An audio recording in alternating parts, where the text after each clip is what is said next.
So I'm going to start this morning by saying something people might find controversial, but I'm essentially going to start this morning by making an assertion in this season of storytelling that really what politics is about is who tells the story and what that story is.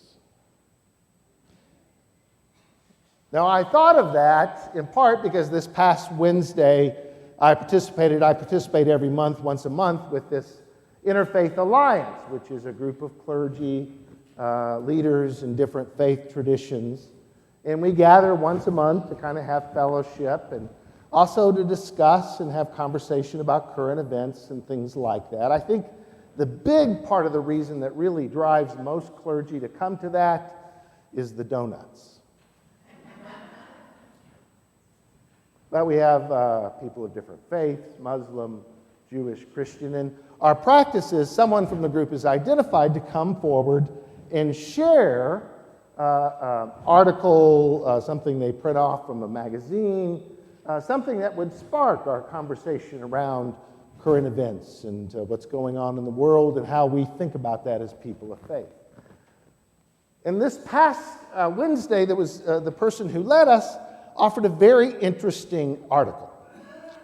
And the article was about, I don't know if many of you remember a few weeks ago, the video of Mike Pence, the vice president, going to a very overcrowded camp down on the border, and the image of him with other government officials. It's a rather striking image. The video is in him with other government officials, with Border Patrol, with reporters, and they're standing in front of this jail, this cage in which there's standing room only, and there's men facing out from the prison bars looking out on those who are observing them. And what's interesting is if you watch the video, it's almost silent, it's almost awkward.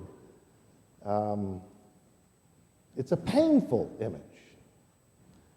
And so someone had shared an article which we found interesting, in which someone had written, and part of what they had written about was this kind of conversation that was going on in opinion pages on social media, this conversation, and what the conversation was about was whether Mike Pence was a Christian or not.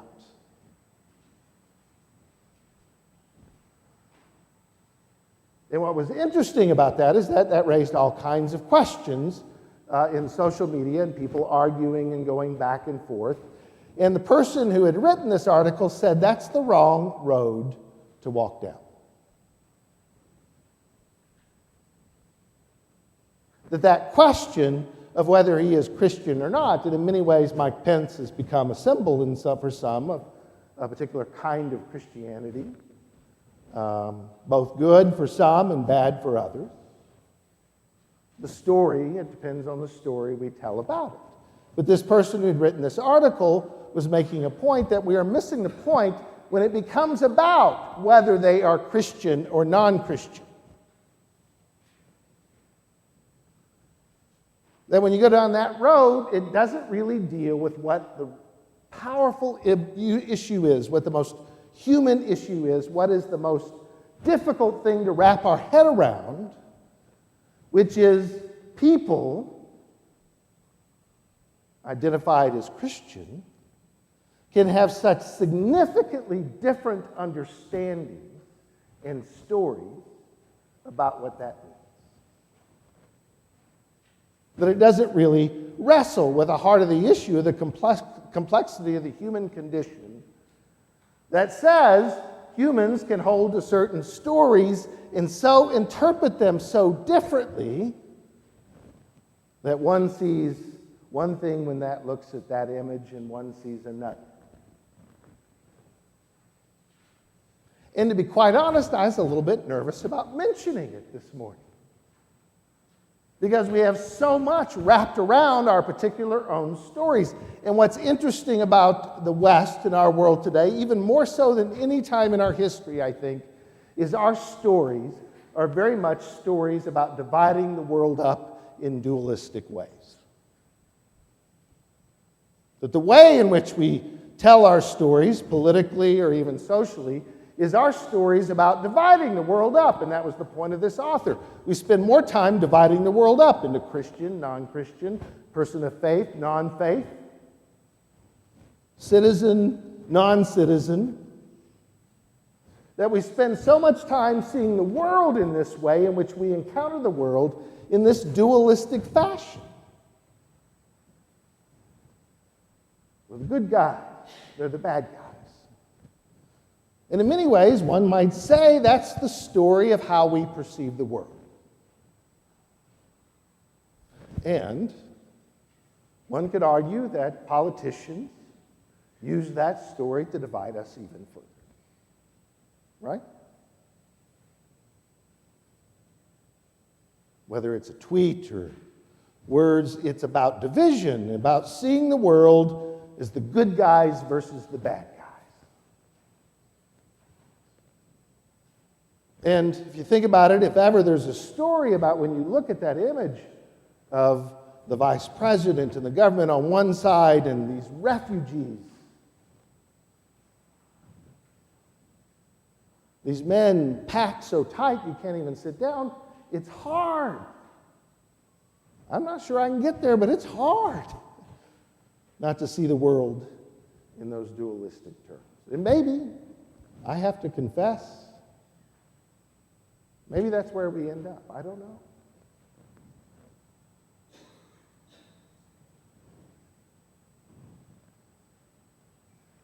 But I worry that is a journey that takes us not to a place God calls us to be.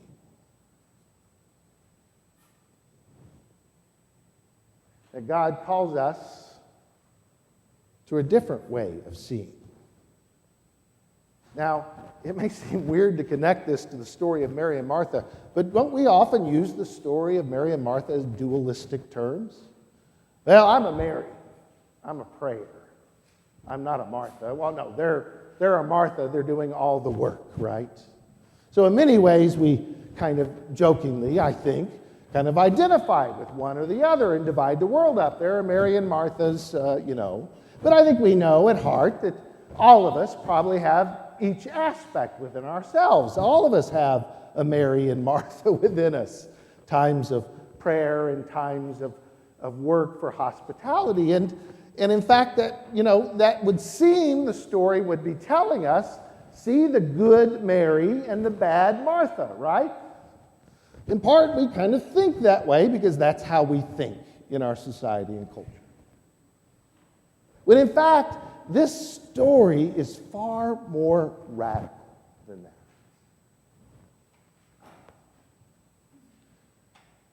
You see, first of all, it's a radical story because the story in the context in which it's told, for Jesus to go hang out and have a meal with two women was not a good thing. That in fact, one of the aspects of the stories we tell about Jesus, we probably don't lift this up as much as we should, the way in which Jesus treated women as human beings in his time. Now, I don't know if this is kind of an aside. Years ago, do you remember when the movie Last Temptation of Christ came out? You remember that? Now, I was living in Texas at the time, and down in Texas, there was a great big uproar about this movie. The movie presents the last temptation of Christ as he's on the cross, and the devil's tempting him to kind of lead a normal life, don't die on the cross, but the story goes that he imagines from the cross what it would be like to live a normal life. And so that kind of stuck in the craw with some people's faith tradition. And in particular, in his imagination, he began to become the husband of Mary and Martha. And that was way too much to go. So much so that people were protesting that Jesus would actually marry a woman. We divide the world. Jesus can do that. He's not that, but he can't do this. That's how we think about the world. Well, what strikes me about that is that, and part of the controversy was that actually it implies he has a sexual relationship with Mary and Martha. And God help me, that blew people up. They were slashing screens. But what struck me about that is that that's an interesting exercise in imagination. That's an interesting way to think about the story. But the really radical truth is that Jesus related to a woman not simply in terms of whether she could be a wife or not. He related to a woman not simply because she related to her in the sense of being a human being.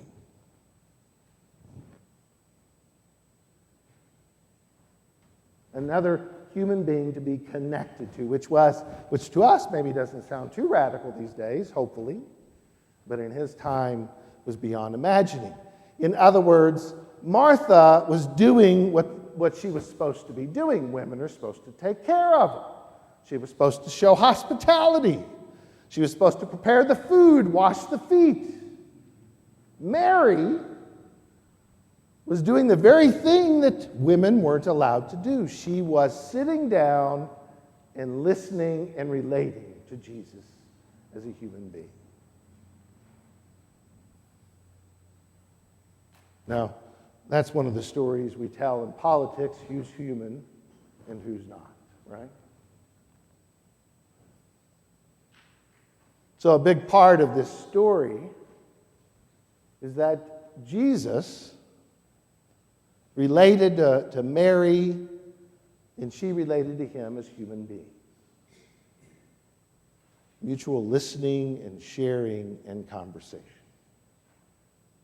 And of course, Martha's upset, and she's doing all this work, and she's not being helped, and she complains to Jesus. And yet in this story, sometimes we'll see what Jesus says next. We'll hear it in terms of judgment and condemnation, but I don't hear it that way at all.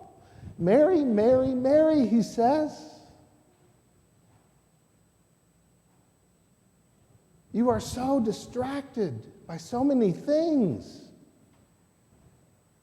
that you miss the one thing. And Mary chose the better part, and I won't take it from her. Now, I'll be honest, part of interpreting the story, I might want to explain, but I'm not sure I can, what he means by that. In fact, I'd say most good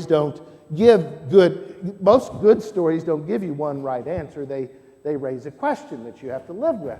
And the question in this story for me is, what is the one thing Mary chose that is the better part? What is the one thing she chose that Jesus would lift it up that Martha has not been able to? And as you think about that, as we imagine that, I might find myself saying, well, it's connection. It's listening. It's the better part is connecting to another human being. And all the rest is just distraction that move us beyond what life is really about, which is that connection to another human being.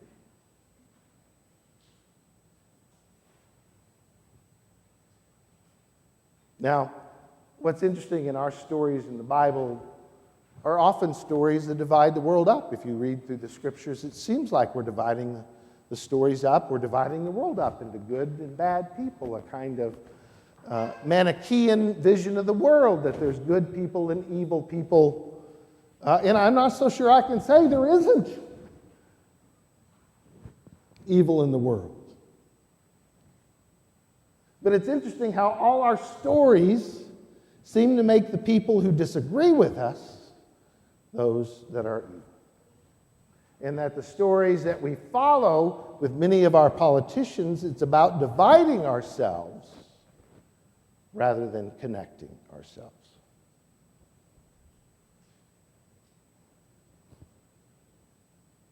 And to me, that is the heart, I will be honest, of my own struggle.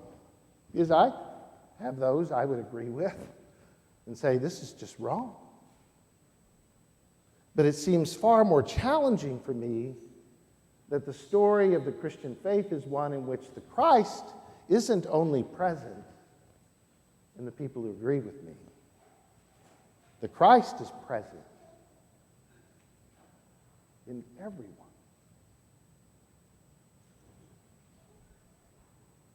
And I'll be honest, that seems hard to hold on to these days. We're so divided and angry, so manipulated. And so the question, as I lived with that image this week, the question I wrestled with, and I had certain feelings about that image. Government officials on one side, these people stuffed in a jail in the other. I struggled with that, and maybe rightfully so. But maybe the question that came to me, the part of what we're called to do, to pay attention to the one thing most important, maybe the question isn't and wasn't, and I agreed with the writer, wasn't whether Mike Pence was a Christian or non-Christian. That's just a road that leads nowhere. Maybe the question to ask ourselves is, where is Christ in that image? Where is Christ in that image of those people in that camp? And this week, as I prayed about that and reflected on that, what occurred to me, what I came away with, was not necessarily a lot of clarity other than this truth. Christ was in those people, that crowded jail, in the brokenness of those people.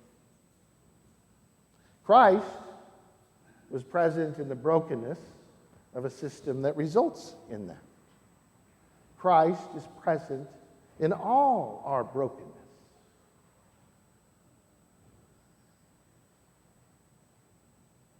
That was hard to find and listen to, and I'm not sure what it means,